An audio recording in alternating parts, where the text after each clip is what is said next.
¿Alguna vez has sentido que hay algo más allá de lo que nos cuentan? ¿Que existen secretos tan profundos que cambian todo lo que creíamos saber?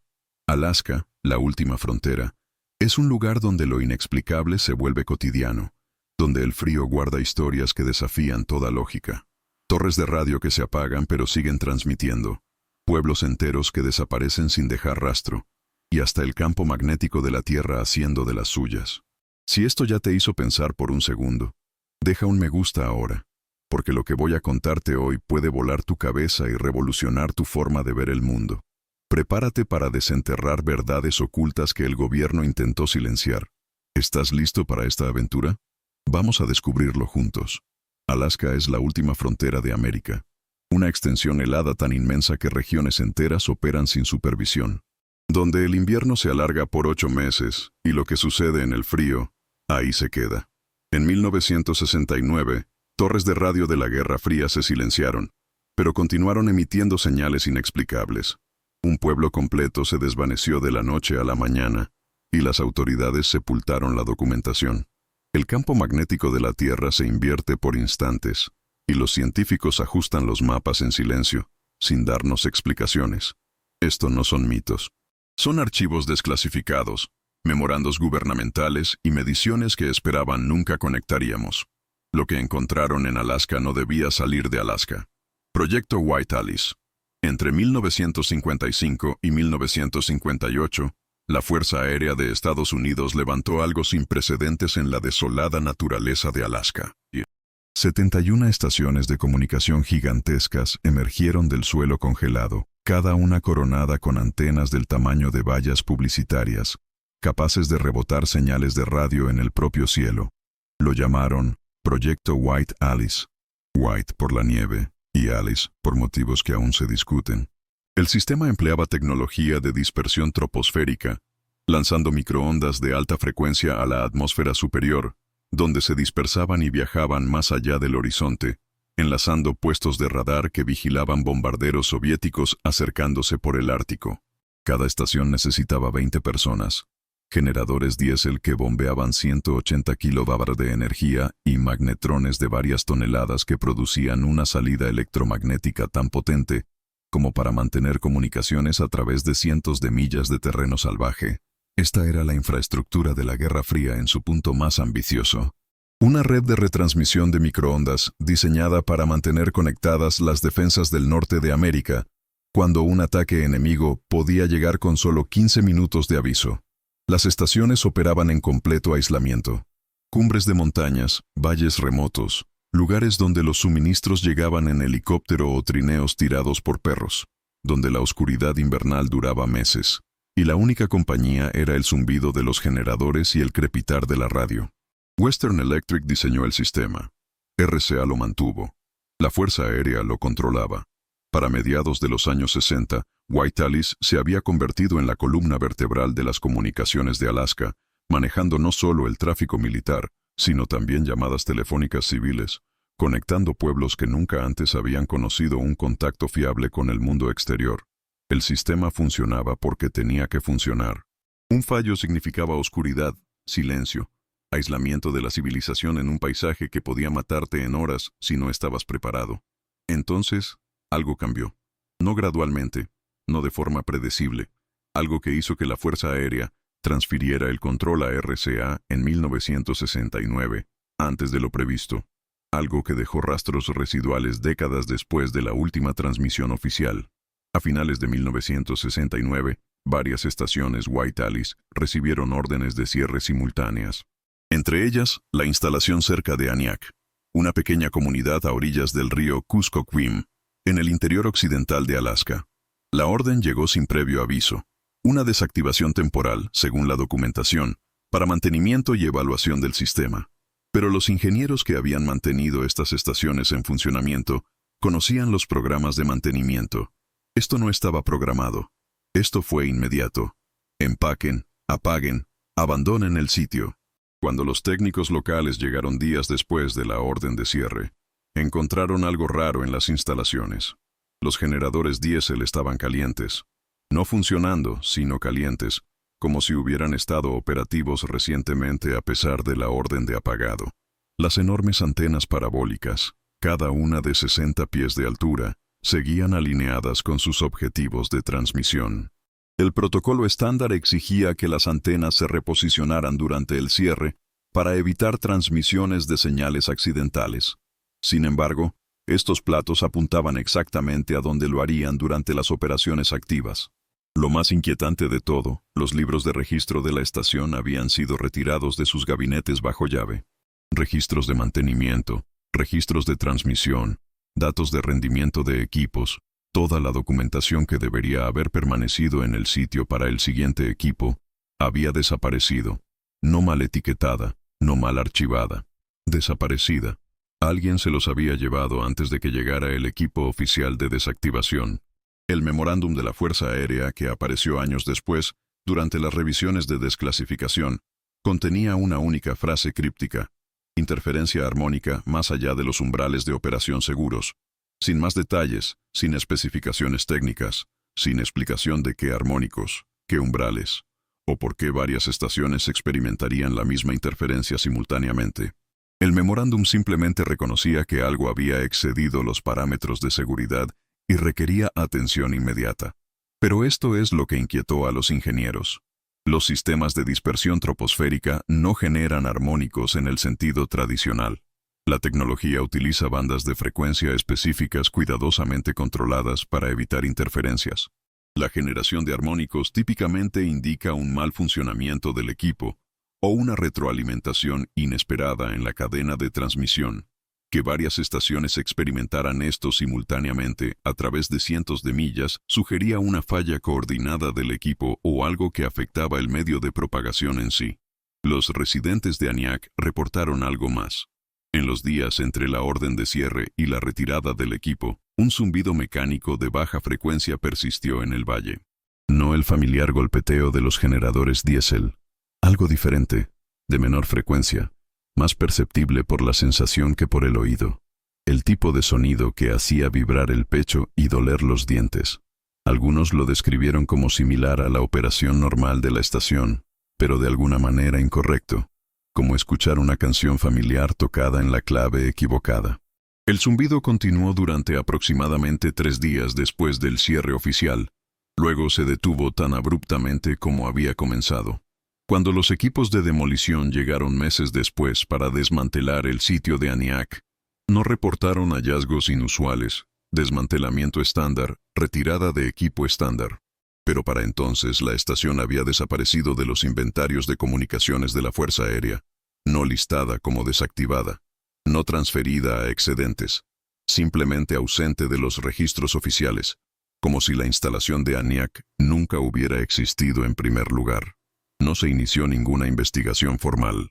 La Fuerza Aérea trató el cierre de Aniak como una optimización rutinaria del sistema, parte de la evolución natural hacia la tecnología de comunicación satelital que reemplazaría por completo a White Alice a finales de los años 70. Las autoridades locales no tenían jurisdicción sobre las instalaciones militares.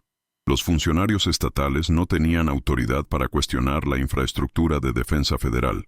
El cierre ocurrió en una era en la que el secretismo de la Guerra Fría era protocolo estándar, cuando los proyectos clasificados desaparecían rutinariamente del registro público sin explicación. Si los ingenieros tenían preguntas, se las guardaban para sí mismos. Si los locales notaban irregularidades, no tenían a quién reportarlas. El sistema funcionó por diseño. Las preocupaciones de seguridad nacional anularon la transparencia, y lo que sucedía en las instalaciones de defensa remotas se quedaba en las instalaciones de defensa remotas. Ingenieros que trabajaron en White Alice durante sus años de operación ofrecieron sus teorías discretamente en conversaciones privadas décadas después. Algunos sugirieron resonancia de equipos, la posibilidad de que múltiples magnetrones operando a frecuencias similares hubieran sincronizado de alguna manera sus salidas y creado ondas estacionarias en la troposfera. Otros propusieron interferencia solar, señalando que finales de los años 60 marcaron un periodo de mayor actividad solar que podría haber afectado la propagación de radio de formas impredecibles. Algunos mencionaron investigaciones militares clasificadas sobre comunicaciones más allá del horizonte, insinuando que los sitios de White Alice podrían haber sido utilizados para transmisiones experimentales más allá de su propósito oficial. Pero estas eran conjeturas, especulaciones basadas en información incompleta. La verdad era más simple y frustrante.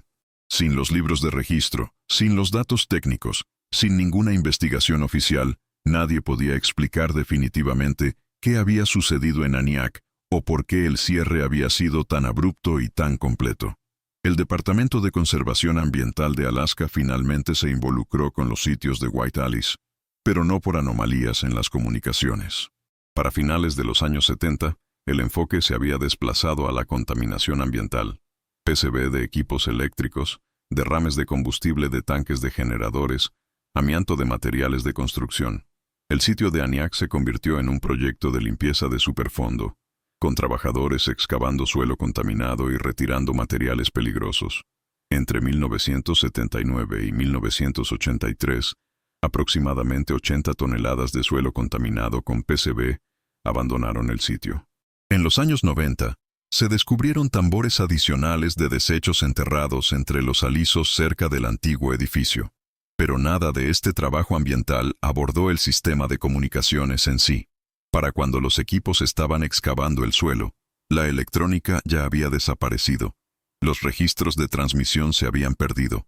El personal de ingeniería se había dispersado a otros proyectos o jubilado. La infraestructura física permanecía.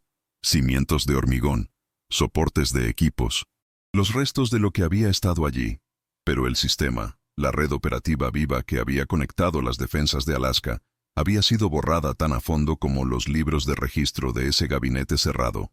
Operadores de radio aficionados en Alaska comenzaron a reportar algo inusual en los años posteriores al desmantelamiento de White Alice. Pulsos intermitentes en el espectro de microondas, particularmente alrededor de frecuencias consistentes con operaciones de dispersión troposférica, apareciendo durante periodos de fuerte actividad auroral. Las señales no tenían una fuente clara.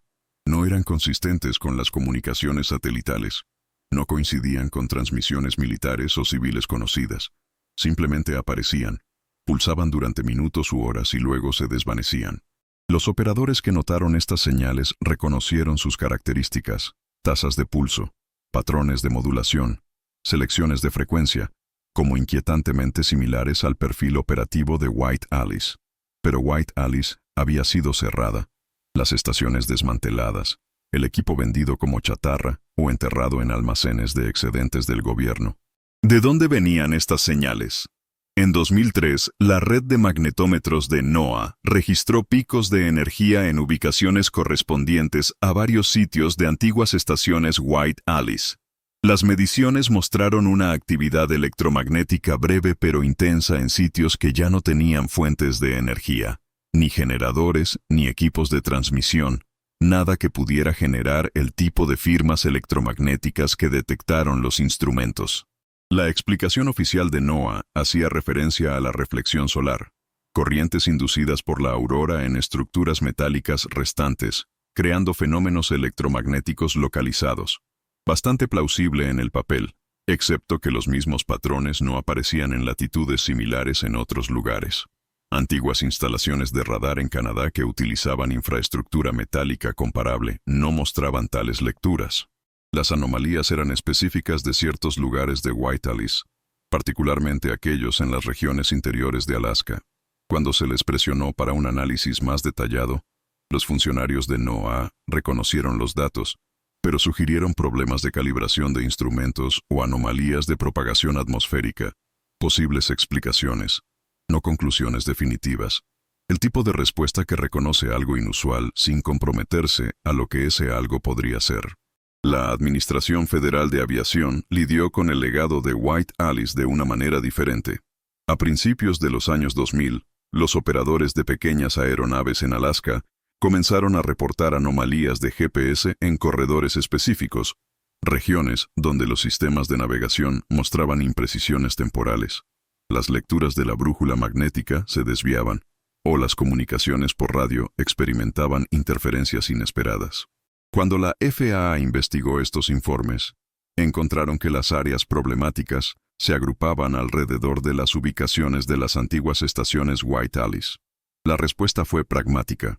Emitir parches de firmware para los sistemas de navegación. Añadir advertencias a las cartas de aviación sobre perturbaciones magnéticas localizadas. Recomendar a los pilotos usar navegación visual en las áreas afectadas cuando fuera posible. Llamaron a estas discrepancias de datos en lugar de anomalías, enmarcando el problema como un desafío de navegación conocido en lugar de un fenómeno inexplicado. La distinción importaba a efectos de responsabilidad y regulación, pero no cambiaba la realidad subyacente. Algo sobre estas ubicaciones continuó afectando el equipo electromagnético mucho después de que las estaciones mismas hubieran sido desmanteladas. La comunidad científica ofreció explicaciones convencionales. Los geofísicos señalaron la posición única de Alaska cerca del polo geomagnético, donde el campo magnético de la Tierra es a la vez débil y volátil. Señalaron que el estado experimenta más perturbaciones geomagnéticas que cualquier otra parte de los Estados Unidos, con actividad auroral capaz de generar potentes corrientes eléctricas en el suelo. Las antiguas estaciones White Alice, construidas con una extensa infraestructura metálica y sistemas de puesta a tierra enterrados, podrían teóricamente actuar como antenas pasivas durante las tormentas magnéticas, captando y retransmitiendo energía electromagnética sin ninguna fuente de energía activa. El metal no genera las señales. Resuena con la actividad electromagnética natural, creando salidas medibles que imitan las transmisiones artificiales. Una teoría razonable, incluso elegante, excepto que no explicaba los generadores calientes en Aniak después del cierre, los patrones de pulso específicos que coincidían con los perfiles operativos de White Alice, o por qué estructuras metálicas similares en otras partes del Ártico no producían efectos comparables. Los teóricos de la conspiración tenían sus propias ideas: investigación militar secreta, sistemas automatizados no tripulados funcionando en instalaciones ocultas, búnkeres subterráneos aún operativos debajo de las instalaciones de superficie desmanteladas. Algunos señalaron el HARP, la instalación del programa de investigación auroral activa de alta frecuencia en Gacona, como evidencia de experimentos continuos de radio atmosférica en Alaska. Notaron el momento del desarrollo de HARP en los años 90, sugiriendo que podría haber estado investigando o replicando lo que se había descubierto en White Alice décadas antes. El problema con las teorías de conspiración no era que fueran inverosímiles en el contexto del secretismo de la Guerra Fría. Los programas de investigación ocultos eran comunes. El problema era la evidencia. El propósito y las operaciones de HARP están bien documentados y se centran en la investigación ionosférica, no en la dispersión troposférica. La instalación opera a frecuencias muy diferentes a las de White Alice y sirve a propósitos científicos completamente distintos. Conectar ambos requería ignorar diferencias técnicas sustanciales en favor de la proximidad geográfica y la coincidencia cronológica. Los relatos locales añadieron otra capa. Residentes cerca de antiguos sitios de White Alice, particularmente en áreas remotas, reportaron interferencias electromagnéticas ocasionales con la electrónica moderna durante auroras fuertes. Las radios captaban fragmentos de lo que sonaban como transmisiones de datos, no voces, sino los tonos pulsantes y vibrantes característicos de la información digital. Los teléfonos satelitales perdían la señal temporalmente. Algunas personas afirmaron escuchar el mismo zumbido de baja frecuencia que los residentes de Aniak habían descrito en 1969.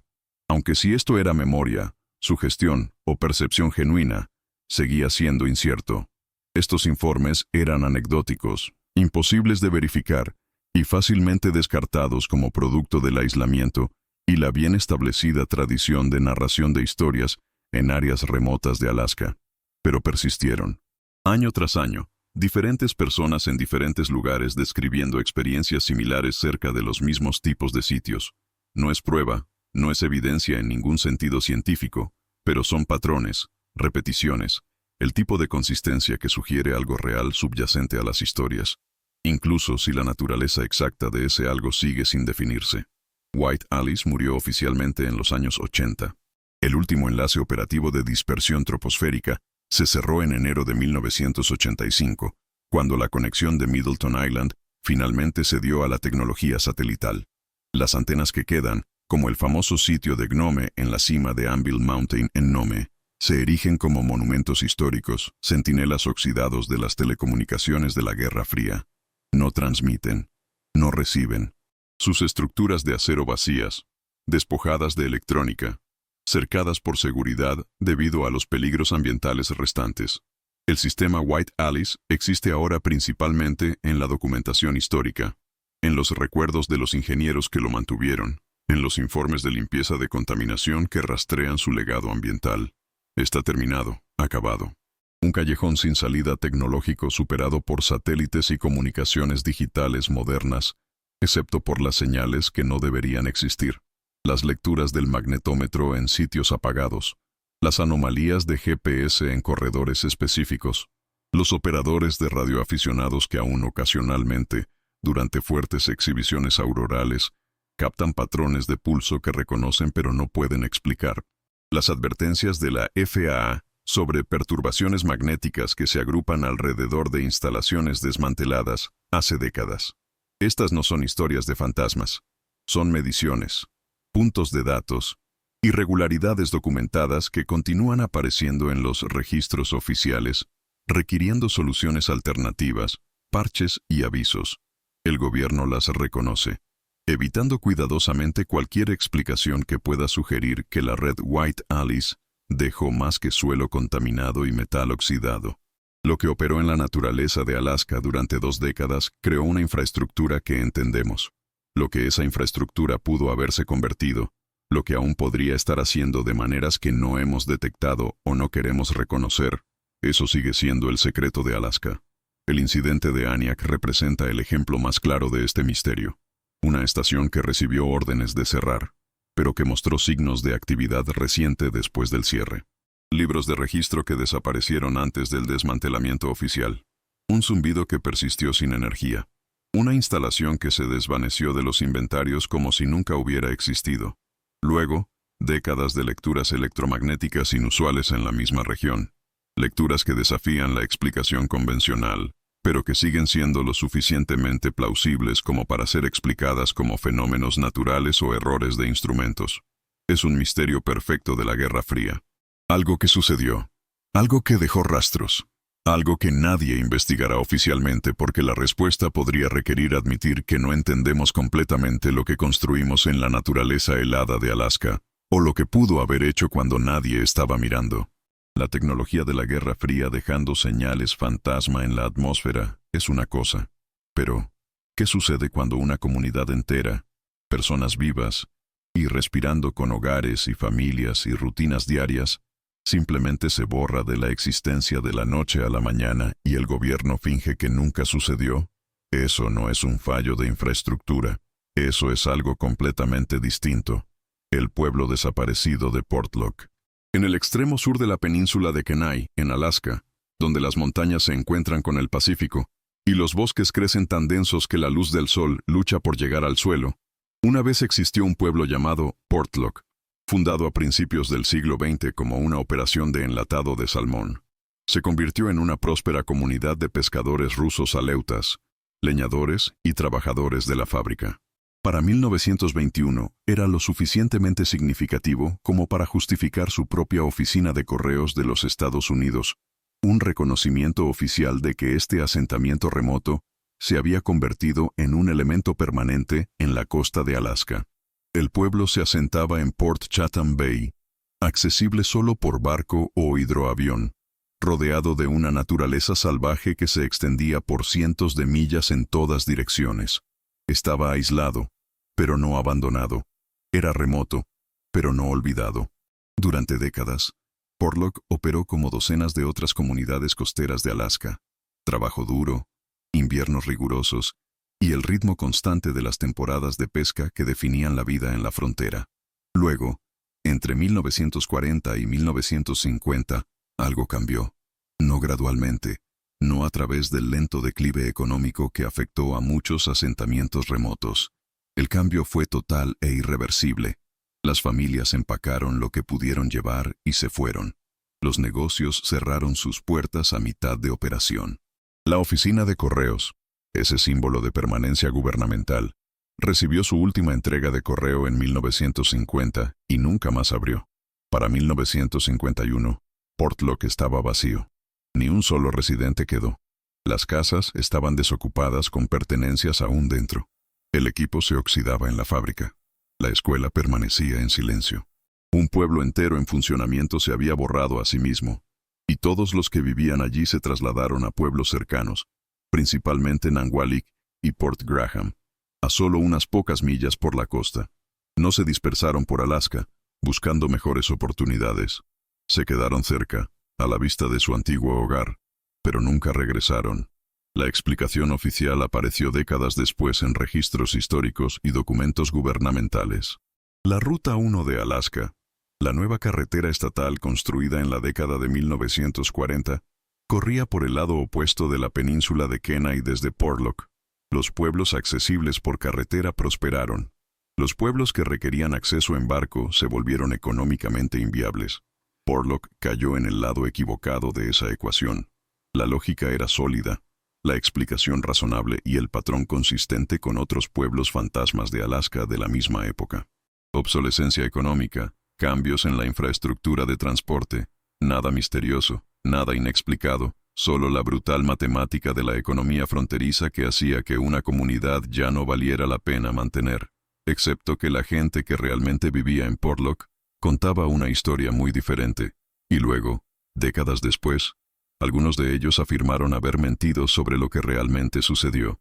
En 1931, 20 años antes del abandono final de Portlock, un leñador llamado Andrew Camel murió en circunstancias que dividieron a la comunidad. Camel era muy conocido y respetado, el tipo de hombre cuya presencia anclaba la estructura social de un pequeño pueblo.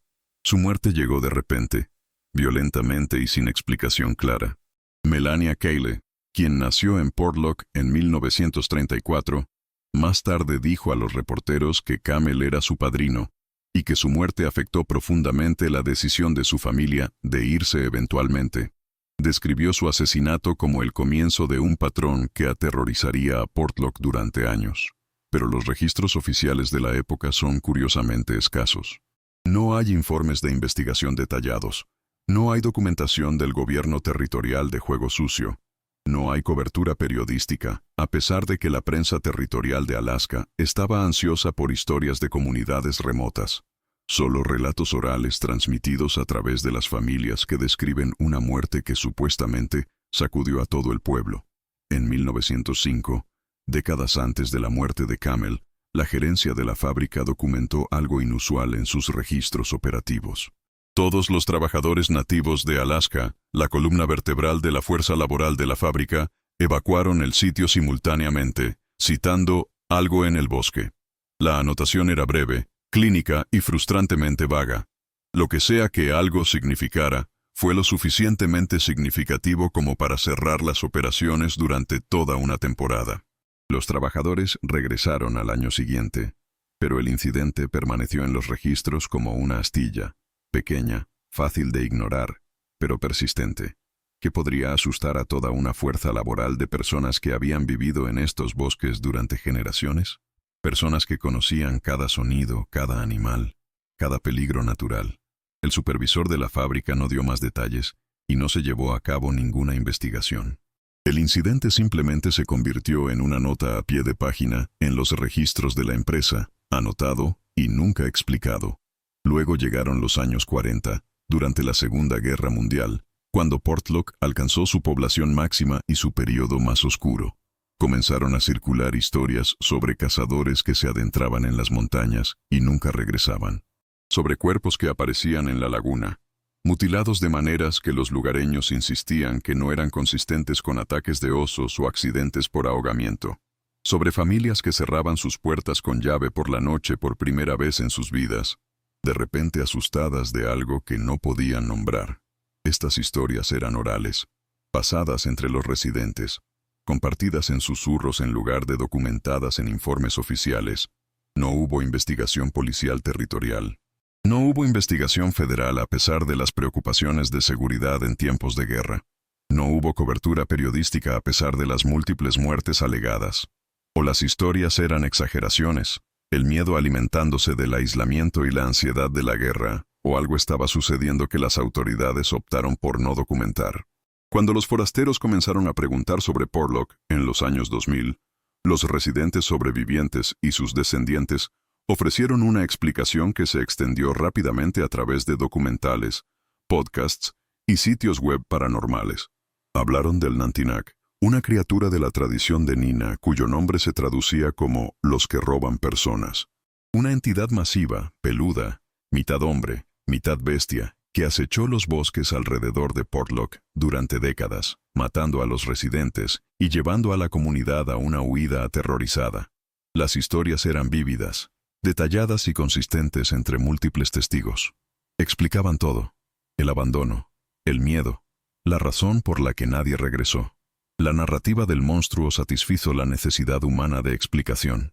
Le dio a la muerte de Portlock una causa dramática y comprensible. Luego, en 2009, algo cambió.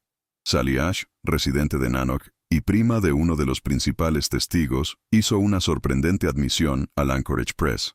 Su prima, Melania Cale, quien había estado contando la historia del Nantinak durante años, la había fabricado. Melania inventó una historia porque se estaba cansando de que la gente le preguntara si esto era cierto, explicó Ash. Inventó esta historia sobre cómo Bigfoot estaba matando gente. No era cierto. Todo el mundo lo sabe, pero no era nuestro lugar decir nada. La admisión debería haber terminado con el misterio. El monstruo era una mentira creada para satisfacer a los forasteros curiosos y detener preguntas incómodas. Excepto que Ash no se detuvo allí. Añadió un calificativo críptico. Nos decían, no salgan en un día de niebla. Es cuando él anda por ahí. Podrían toparse con él, y nunca se sabe lo que podría hacer. La contradicción era clara y deliberada. La historia del Nantinak fue fabricada, pero también los ancianos advirtieron sobre ello. La criatura no existía, pero tampoco salgan en días de niebla. La historia fue inventada para detener las preguntas, pero también la tradición local conservó advertencias sobre esta misma entidad durante generaciones. La declaración de Ash no aclaró el misterio, lo profundizó. Si el monstruo era ficción, ¿qué se estaba encubriendo? Si Kyle mintió sobre el Nantinak para explicar el abandono de Portlock, ¿cuál era la verdad que estaba ocultando? ¿Y por qué una comunidad entera, décadas después, mantendría una historia fabricada en lugar de simplemente afirmar lo obvio? El declive económico los obligó a reubicarse. El gobierno territorial de Alaska mantuvo registros detallados de asentamientos, poblaciones, operaciones postales y transacciones de tierras. Estos registros documentaron el ascenso y la caída de docenas de comunidades en todo el estado, rastreando auges y caídas con precisión burocrática. Pero el abandono de Portlock dejó peculiarmente vacíos en esta documentación. No hay órdenes oficiales de reubicación. No hay programas de asistencia gubernamental para los residentes desplazados. No hay ventas de tierras o transferencias de propiedades después de la evacuación. El pueblo simplemente dejó de aparecer en los mapas de preparación del censo después de 1950, como si nunca hubiera existido. La oficina de correos de EEUU cerró su sucursal de Portlock con una nota críptica. No se requiere más servicio. Sin explicación, sin dirección de reenvío, sin registro de dónde se reubicó el jefe de correos, tradicionalmente la última persona en abandonar un pueblo abandonado. Lo que hace que esta ausencia sea más sorprendente es la comparación con otros pueblos fantasmas de Alaska de la misma época. Cuando comunidades como Iditarod o Nacina declinaron, los registros rastrearon el éxodo. Se documentaron las reclamaciones mineras. Las propiedades cambiaron de manos. Los informes gubernamentales analizaron los factores económicos.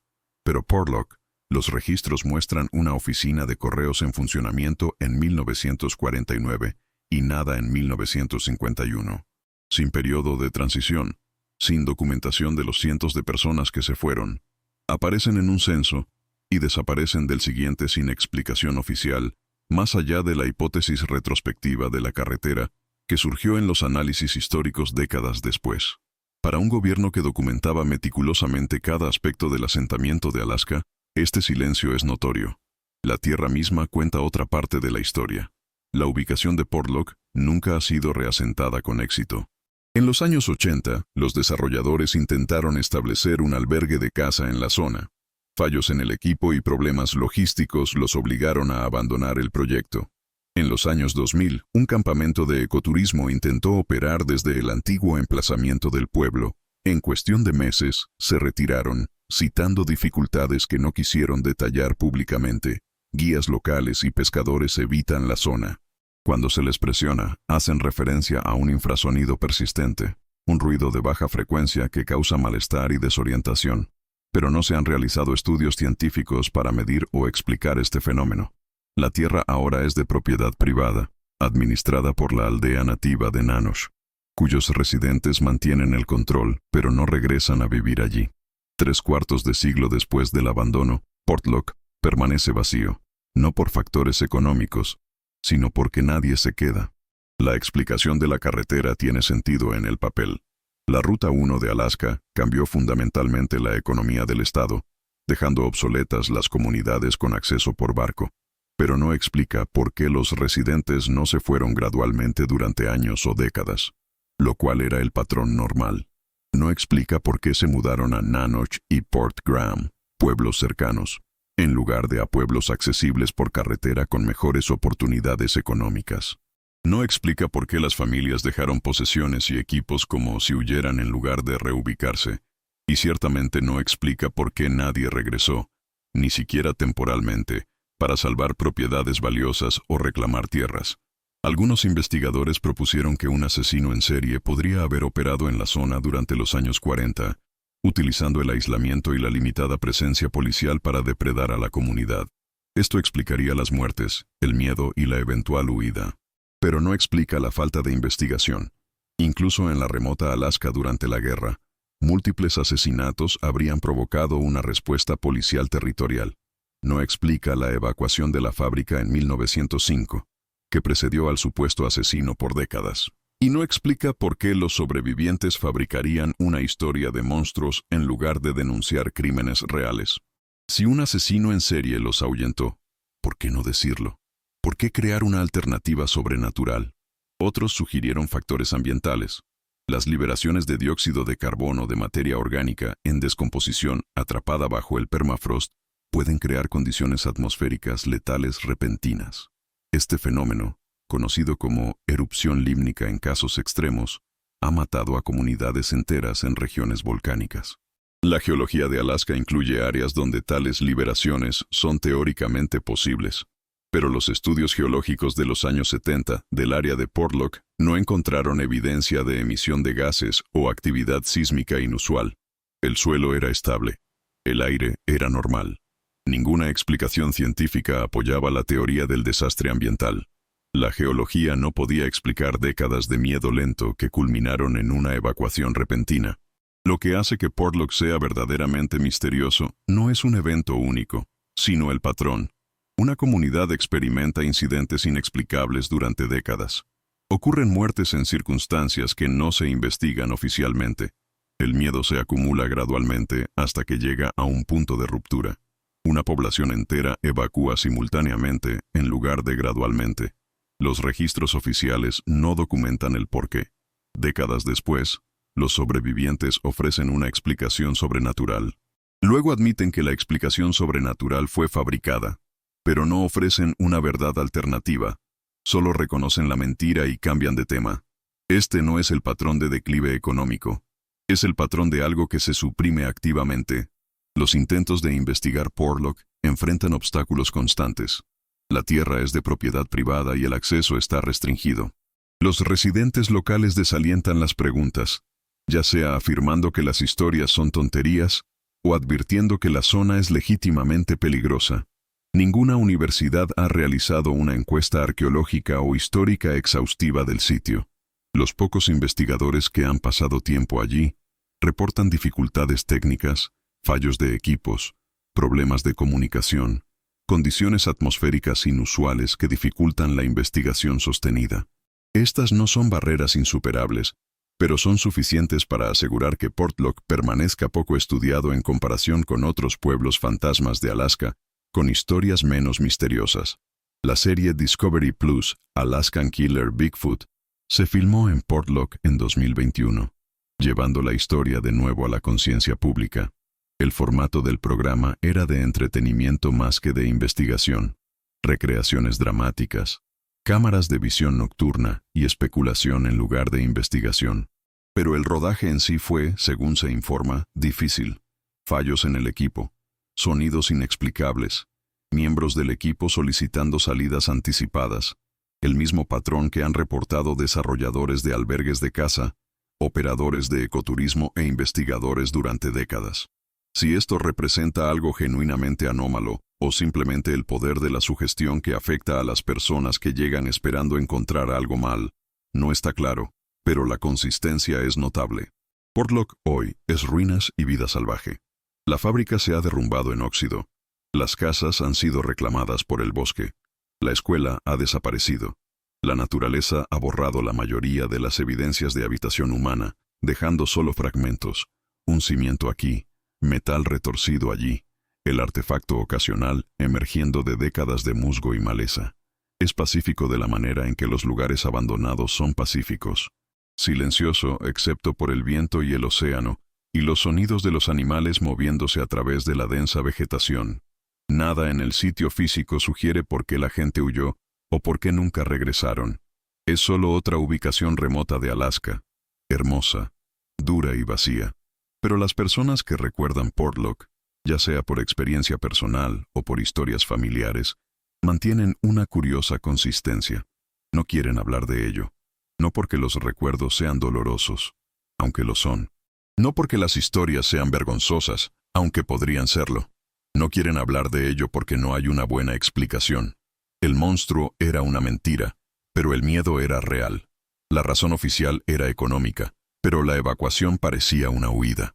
Algo sucedió en Portlock que llevó a toda una comunidad a abandonar sus hogares, sus negocios y su historia. Algo que no pudo explicarse entonces, y no se ha explicado desde entonces. Algo que dejó vacíos en los registros oficiales, inconsistencias en los relatos de los sobrevivientes, y una persistente inquietud que impide que la Tierra sea reasentada. La admisión de Melania Cale de que fabricó la historia del Nantinak debería haber sido clarificadora. En cambio, se convirtió en el misterio más profundo de todos. Si el monstruo era una tapadera, ¿qué estaba encubriendo? Si la verdad sobre Portlock era simplemente el desplazamiento económico, ¿por qué crear una elaborada alternativa sobrenatural? La mentira sugiere algo por lo que valía la pena mentir. La fabricación sugiere algo real que se esconde. Y el hecho de que los sobrevivientes eligieron ser etiquetados como creyentes supersticiosos en monstruos, en lugar de revelar la verdadera razón por la que huyeron, sugiere que la verdad, fuera cual fuera, parecía peor que la ficción que crearon para reemplazarla. Torres de radio que no se quedan en silencio. Un pueblo que se borró de la existencia. Ambos misterios involucran a los humanos, nuestra tecnología, nuestras comunidades, nuestras decisiones de ocultar lo que sucedió. Pero lo que viene a continuación no se trata de nosotros en absoluto. Se trata de que el suelo bajo nuestros pies decide romper las reglas de la física. La deriva magnética del interior de Alaska. El campo magnético de la Tierra no es estable. Nunca lo ha sido. El núcleo de hierro líquido del planeta, agitándose miles de millas bajo nuestros pies, genera un campo magnético que se desplaza, se debilita, se fortalece y ocasionalmente se invierte por completo. Las agujas de las brújulas no apuntan al norte verdadero, apuntan al norte magnético, una ubicación que deambula por el Ártico como un borracho tropezando hacia casa. Durante la mayor parte de la historia humana, esta deriva fue lo suficientemente gradual como para ignorarla. Los navegantes aprendieron a tener en cuenta la declinación magnética, la diferencia entre el norte verdadero y el norte magnético, utilizando cartas que se actualizaban cada pocas décadas. El sistema funcionó porque los cambios eran predecibles, medibles y lentos. Luego, en los años 90, algo cambió. El polo norte magnético, que había estado a la deriva a un ritmo pausado de unos 10 kilómetros por año durante la mayor parte del siglo XX, de repente se aceleró a más de 50 kilómetros anualmente. Estaba corriendo hacia Siberia, abandonando su tradicional hogar canadiense, y nadie podía explicarlo completamente. Alaska se encuentra directamente en el camino de este trastorno magnético. El estado ocupa una posición única cerca del polo geomagnético, donde el campo magnético de la Tierra es simultáneamente más fuerte y más volátil. En Alaska, el campo magnético no se inclina suavemente hacia el norte. Se sumerge abruptamente en el suelo en ángulos entre 70 y 80 grados, creando una de las regiones magnéticamente más activas del planeta. Esta fuerte inclinación significa que las perturbaciones magnéticas, que podrían ser apenas perceptibles en latitudes más bajas, se vuelven pronunciadas y problemáticas en Alaska. Las brújulas se comportan de forma errática. Los sistemas de navegación requieren una recalibración constante. Y la aurora boreal, ese espectacular espectáculo de luces provocado por partículas solares que siguen las líneas del campo magnético, podría eventualmente abandonar por completo los cielos de Alaska a medida que el polo continúa su migración hacia Siberia. Esto no es ciencia ficción especulativa. Esto es medible, documentado y continuo. El modelo magnético mundial es la herramienta que mantiene funcional la navegación global. Producido conjuntamente por la Agencia Nacional de Inteligencia Geoespacial de Estados Unidos y el Centro Geográfico de Defensa del Reino Unido, el WMM es una representación matemática del campo magnético de la Tierra, actualizado cada 5 años para tener en cuenta la lenta deriva del norte magnético. Las fuerzas militares lo utilizan para la navegación de submarinos y los sistemas de rumbo de aeronaves. Las aerolíneas comerciales dependen de él para la planificación de vuelos. Los teléfonos inteligentes lo usan para que las aplicaciones de brújula funcionen correctamente. Los receptores GPS dependen de él porque el GPS puede decirte dónde estás, pero solo un modelo magnético puede decirte en qué dirección estás mirando cuando estás parado. El WMM es una infraestructura invisible, algo que funciona tan fiablemente que la mayoría de la gente nunca sabe que existe hasta febrero de 2019, cuando falló. El WMM, lanzado en diciembre de 2014, designado WMM 2015, fue diseñado para permanecer preciso hasta diciembre de 2019. Los intervalos de 5 años eran protocolo estándar, probados y fiables durante décadas. Pero a finales de 2018, los científicos que monitoreaban el campo magnético notaron algo inusual. Las predicciones del modelo para la declinación magnética, particularmente en la región ártica por encima de los 55 grados de latitud norte, estaban divergiendo de las mediciones reales a un ritmo acelerado. El error se acercaba a 1 grado, el umbral en el que el modelo se vuelve oficialmente poco fiable para la navegación de precisión. Si la tendencia continuaba, para finales de 2019, las brújulas en el Ártico apuntarían en direcciones que no coincidían con el modelo de navegación oficial. Los barcos trazarían cursos incorrectos. Los aviones calcularían mal los rumbos. Los sistemas militares operarían con datos erróneos.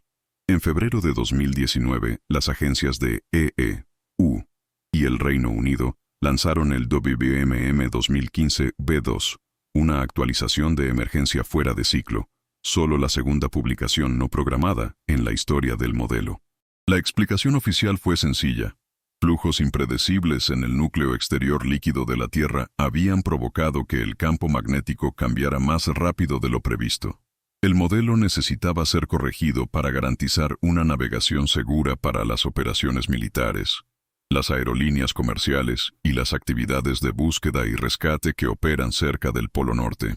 La actualización se presentó como un ajuste técnico rutinario, una respuesta necesaria a procesos geofísicos naturales que ocasionalmente requieren correcciones a mitad de ciclo. Lo que no se enfatizó en los anuncios públicos fue la naturaleza sin precedentes de lo que había sucedido.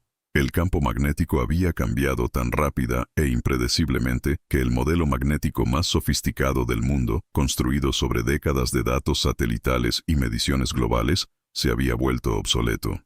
3 años antes. Los detalles técnicos revelaron algo más inquietante. El cambio rápido no fue uniforme en todo el Ártico. Se concentró en regiones específicas donde masas magnéticas en competencia, enormes volúmenes de hierro fundido con diferentes propiedades magnéticas, estaban enfrascadas en lo que los científicos describieron como un tira y afloja en las profundidades de la superficie terrestre. Una masa magnética debajo de Canadá se estaba debilitando. Una masa debajo de Siberia se estaba fortaleciendo. El resultado fue un cambio dramático en la posición del norte magnético, alejándolo de su posición histórica y hacia el lado siberiano del océano Ártico a velocidades que desafiaban patrones previos. El cambio estaba siendo impulsado por procesos que ocurren 1700 millas debajo de la superficie en el núcleo exterior, donde las temperaturas exceden el punto de fusión del hierro, y las corrientes de convección generan el campo magnético de la Tierra, a través de mecanismos que aún se comprenden solo parcialmente. Alaska ocupa quizás la peor posición posible para la inestabilidad magnética.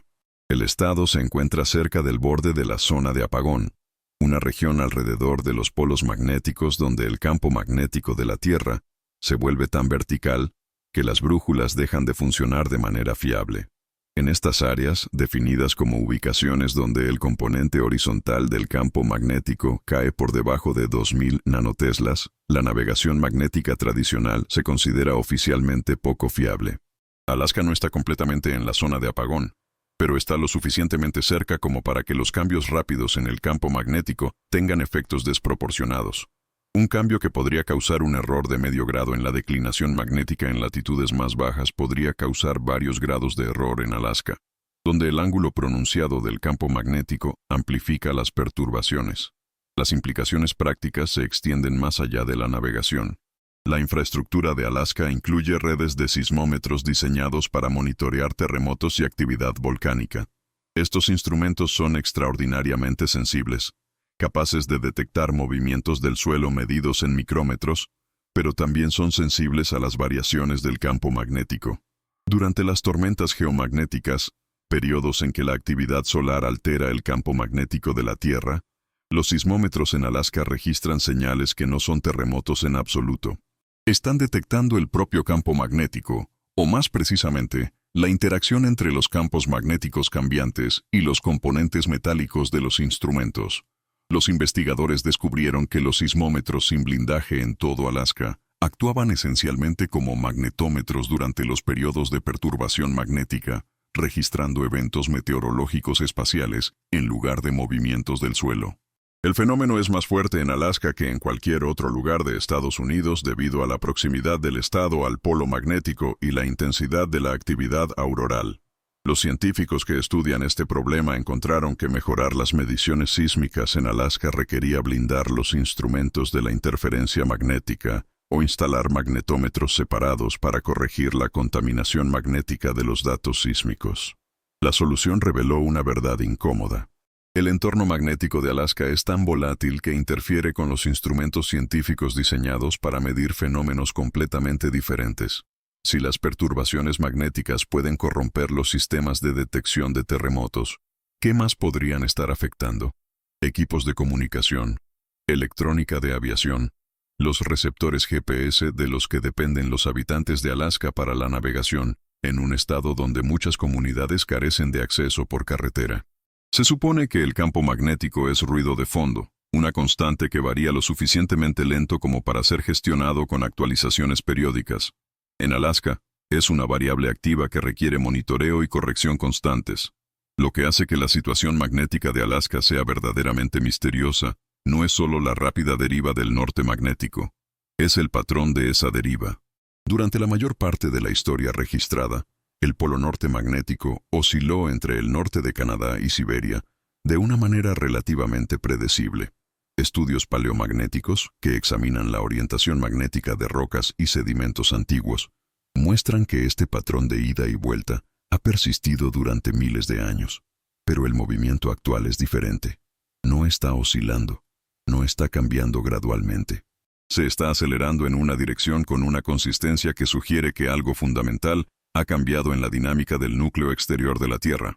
Entre 1900 y 1990, el polo se movió a un ritmo relativamente constante. Luego comenzó a acelerarse. Para el año 2000, se movía a velocidades que superaban los 50 kilómetros por año. Mediciones recientes sugieren que la aceleración ha disminuido ligeramente, pero el polo no ha invertido su curso. Continúa hacia Siberia. Joseph Stoner, paleomagnetista de la Universidad Estatal de Oregón, estudiando los cambios del campo magnético conservados en los sedimentos de los lagos árticos, identificó lo que llamó sacudidas en el campo magnético, cambios repentinos que ocurren aproximadamente cada 500 años.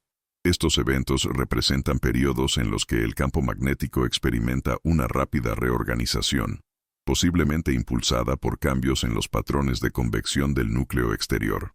La aceleración actual parece ser uno de estos eventos de sacudida, pero con una diferencia crucial. Lo estamos experimentando en tiempo real con instrumentación moderna que puede medir cada detalle. Las sacudidas anteriores se conocen solo a través de proxies geológicos, la alineación magnética de los sedimentos, la orientación de las partículas de hierro en los antiguos lechos lacustres. Podemos ver que sucedieron, pero no sabemos cómo se sintieron para las personas que los vivieron. Las brújulas de repente apuntaron en direcciones equivocadas, la navegación se volvió poco fiable, las auroras cambiaron de posición en el cielo. La respuesta a todas esas preguntas hoy es sí. Alaska está perdiendo las auroras boreales. A medida que el norte magnético migra hacia Siberia, el óvalo auroral, la región en forma de anillo donde la aurora boreal es más visible, se desplaza con él. Partes de Siberia y el norte de Europa que rara vez veían auroras están comenzando a experimentarlas con más frecuencia. Partes de Alaska y el norte de Canadá que alguna vez disfrutaron de exhibiciones aurorales regulares, las ven con menos frecuencia. El cambio es gradual. Ocurre durante décadas en lugar de años, pero es medible y direccional. El campo magnético es el ancla de uno de los fenómenos naturales más icónicos de Alaska, y esa ancla se está alejando. La comunidad científica comprende el mecanismo. El hierro fundido en el núcleo exterior crea campos magnéticos a través de la acción de la dinamo. El movimiento de fluido eléctricamente conductivo genera campos magnéticos que a su vez afectan el movimiento del fluido en un complejo bucle de retroalimentación. Los modelos informáticos pueden simular este proceso mostrando cómo los patrones de convección en el núcleo exterior podrían cambiar con el tiempo, alterando la fuerza y la orientación del campo magnético. Lo que la ciencia no puede hacer es predecir estos cambios con precisión. La actualización de emergencia de 2019 del modelo magnético mundial no fue un fallo de comprensión, fue una demostración de los límites de la predicción. El núcleo de la Tierra es inaccesible a la medición directa. El agujero más profundo jamás perforado, el pozo superprofundo de Kola en Rusia, alcanzó unos 12 kilómetros, menos del 1% de la distancia al núcleo exterior. Todo lo que sabemos sobre la dinámica del núcleo proviene de mediciones indirectas, ondas sísmicas, observaciones del campo magnético, simulaciones de laboratorio de presión y temperatura extremas. El campo magnético se puede medir con extraordinaria precisión en la superficie de la Tierra. Los satélites lo mapean continuamente. Los observatorios terrestres rastrean sus variaciones. Pero estas mediciones solo nos dicen lo que está haciendo el campo, no por qué. Cuando el campo cambia más rápido de lo que predicen los modelos, la ciencia puede describir el cambio pero no puede explicar qué lo desencadenó o predecir qué sucederá a continuación. La actualización de 2019 reconoció esto explícitamente. El nuevo modelo incorporó datos más recientes mejorando la precisión para el periodo restante hasta 2020, pero no incluía ninguna afirmación de comprender por qué había ocurrido la aceleración o si continuaría. El modelo fue una corrección, no una explicación. Esto crea una asimetría incómoda. Los sistemas de navegación en todo el mundo dependen de modelos magnéticos precisos. Miles de millones de dispositivos utilizan sensores magnéticos para la orientación y el rumbo. Toda esta infraestructura asume que los cambios magnéticos, aunque continuos, son lo suficientemente lentos como para ser gestionados con actualizaciones periódicas. El evento de 2019 sugirió que esa suposición podría no siempre ser válida. Si el campo magnético puede cambiar lo suficientemente rápido como para requerir actualizaciones de emergencia 3 años antes de un modelo de 5 años, ¿qué sucede si cambia aún más rápido? ¿Qué pasa si el próximo evento de sacudida no es una aceleración gradual, sino un cambio repentino? El campo magnético de la Tierra ha invertido su polaridad cientos de veces en la historia geológica, con los polos magnéticos norte y sur intercambiando posiciones. La última inversión ocurrió hace 780.000 años. Estas inversiones no son instantáneas. Se desarrollan durante cientos o miles de años. Pero investigaciones recientes sugieren que al menos algunas inversiones podrían haber ocurrido mucho más rápido de lo que se creía anteriormente, posiblemente completándose en tan solo un siglo. La posición de Alaska la convierte en el primer lugar donde las inestabilidades magnéticas se vuelven obvias. Si el campo magnético está comenzando un periodo de cambio rápido, ya sea un preludio a una inversión completa o simplemente un periodo prolongado de deriva rápida, otras regiones eventualmente experimentarán lo que Alaska está experimentando ahora. El ángulo pronunciado del campo magnético, la proximidad al polo magnético y la dependencia del estado de una navegación fiable en áreas remotas, se combinan para hacer que las perturbaciones magnéticas sean inmediatamente trascendentales. Un grado de error de declinación magnética podría ser un inconveniente en Kansas. En Alaska, donde el GPS es a menudo la única ayuda de navegación fiable, y donde las condiciones climáticas pueden volverse mortales en cuestión de horas, ese mismo error podría ser la diferencia entre llegar a un lugar seguro y perderse en la naturaleza, donde las operaciones de búsqueda y rescate deben cubrir cientos de miles de millas cuadradas. Las zonas de apagón, donde las brújulas se vuelven poco fiables, se están expandiendo. A medida que el norte magnético continúa su migración, la región donde la fuerza del campo magnético horizontal cae por debajo del umbral para un funcionamiento fiable de la brújula se está desplazando y potencialmente creciendo. Alaska aún no está en la zona de apagón, pero la trayectoria sugiere que podría estarlo en décadas si las tendencias actuales continúan. El modelo magnético mundial incluye advertencias para estas zonas, aconsejando que el valor de la declinación magnética no debe ser de confianza y que deben utilizarse métodos de navegación alternativos. Pero a medida que las zonas se expanden, más del Ártico, incluidas porciones de Alaska, podrían caer dentro de regiones donde la navegación magnética es oficialmente poco fiable. Los científicos que estudian el entorno magnético de Alaska han documentado fenómenos que siguen siendo difíciles de explicar. Los magnetómetros terrestres, instrumentos diseñados para medir la fuerza y la dirección del campo magnético, a veces registran picos breves e intensos en la fuerza del campo magnético que no se correlacionan con fuentes conocidas. Estos no son los cambios graduales asociados con la dinámica del núcleo o las oscilaciones regulares causadas por la actividad solar. Son variaciones agudas y localizadas que aparecen y desaparecen en minutos u horas. Algunos investigadores las atribuyen al clima espacial, partículas cargadas del Sol que interactúan con el campo magnético de la Tierra, de maneras que crean distorsiones temporales. Otros sugieren que podrían estar relacionadas con la compleja geología de Alaska, con minerales magnéticos en la corteza que crean anomalías locales que interactúan con el campo magnético más amplio de maneras impredecibles. El Servicio Geológico de EEUU ha mapeado las anomalías magnéticas de Alaska en detalle, creando encuestas completas de cómo la geología local afecta el campo magnético.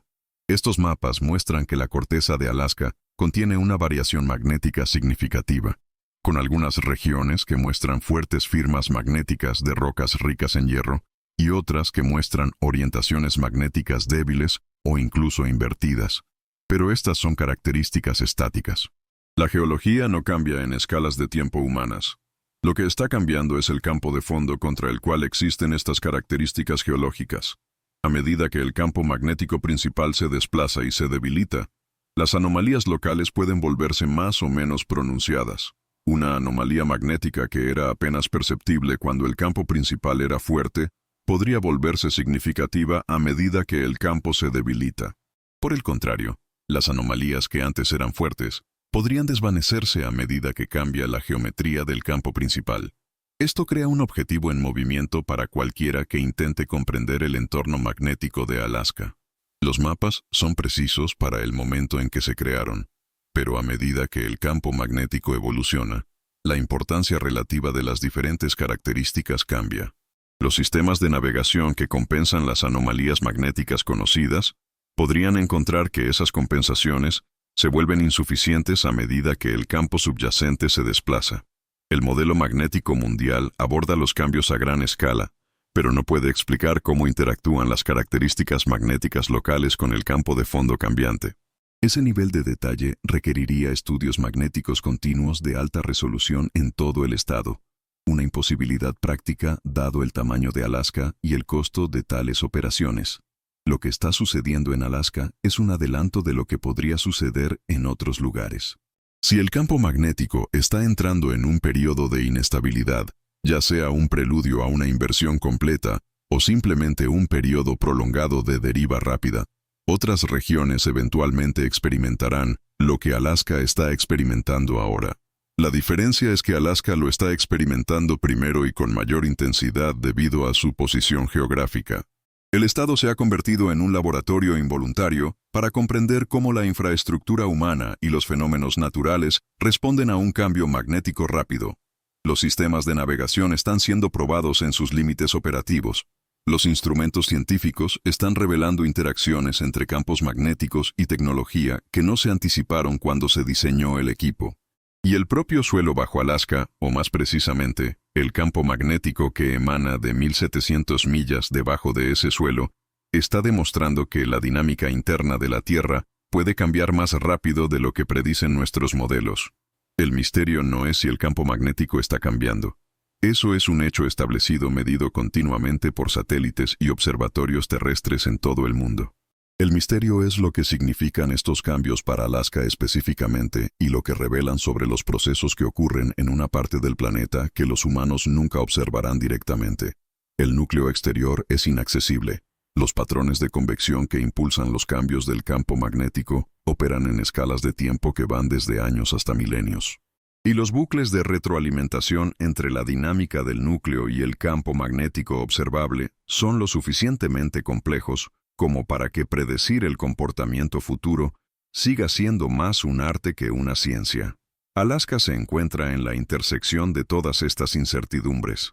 Un lugar donde el campo magnético es lo suficientemente fuerte como para ser constantemente perceptible, lo suficientemente variable como para requerir atención constante, e impredecible como para que las actualizaciones de emergencia a los modelos de navegación se vuelvan necesarias años antes de lo previsto.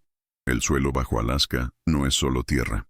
Es una ventana a los procesos que ocurren en el límite entre el núcleo exterior líquido y el núcleo interior sólido de la Tierra, donde se origina el campo magnético del planeta, y donde ocurren cambios que se propagan hacia arriba a través de miles de millas de roca para afectar brújulas, satélites, y la aurora boreal bailando en el cielo ártico. 3 misterios, 3 escalas diferentes, pero un patrón. Alaska no solo experimenta lo inexplicable, nos obliga a confrontar cuánto no controlamos. Infraestructura de la Guerra Fría que no se queda en silencio. Una comunidad que eligió ser llamada loca en lugar de revelar la verdad. Y un planeta que reescribe los modelos de navegación más rápido de lo que los científicos pueden actualizarlos. Estos no son fenómenos separados. Son síntomas del mismo problema.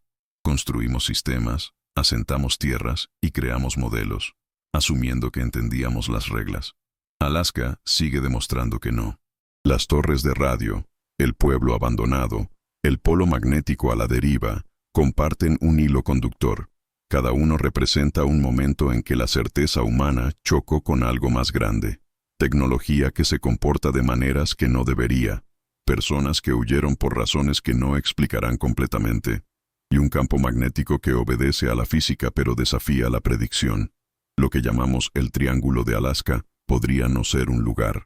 Podría ser un recordatorio de que nuestros mapas, nuestros modelos y nuestras explicaciones solo funcionan hasta que dejan de hacerlo. Y en Alaska, ese momento llega más rápido que en cualquier otro lugar.